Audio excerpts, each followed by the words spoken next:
Still on the Al-Shabaab terror group, the number of young girls willing to join the Al-Shabaab terror group is on the rise in Kenya.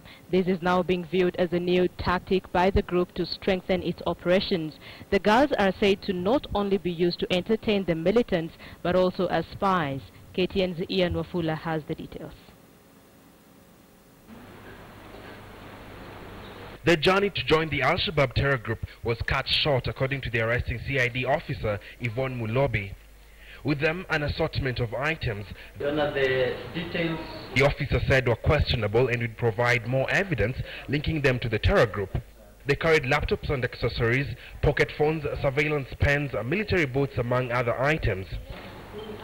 The three, Nargis Galum, Mwanajuma Tayari and Saumu Athman, were intercepted Wednesday after they boarded a bus in Kilifi County heading towards Garissa. Supported by a notice for promotion. It was where they were to meet their contact person.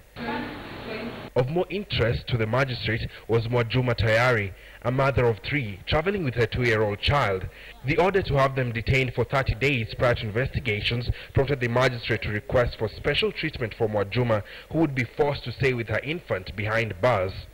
Should the alleged mission of the three have been accomplished, then they would be sharing the same narrative as the rest of the jihadi brides. Young girls recruited, radicalized, and married off to take part in the insurgency of groups such as Al-Shabaab.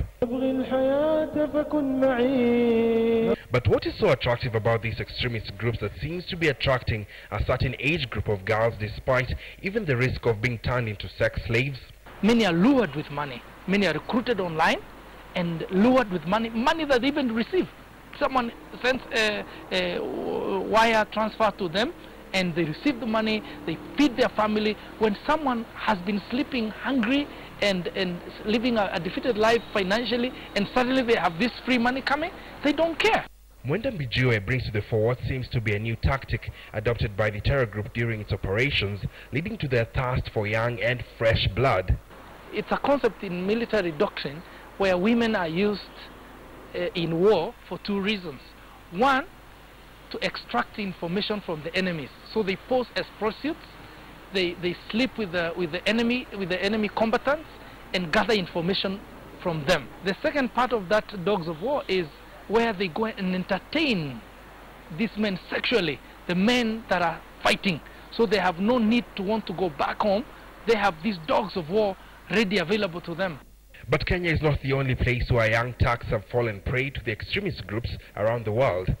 More platforms have made it easier to facilitate recruitment and radicalization, and it is here that parents are warned. A child being too keen to the war in Yemen, to the ISIS war, when you go to their websites, when you visit their browser history on the computer, you find that they were visiting ISIS war sites, pictures, stories about terrorism.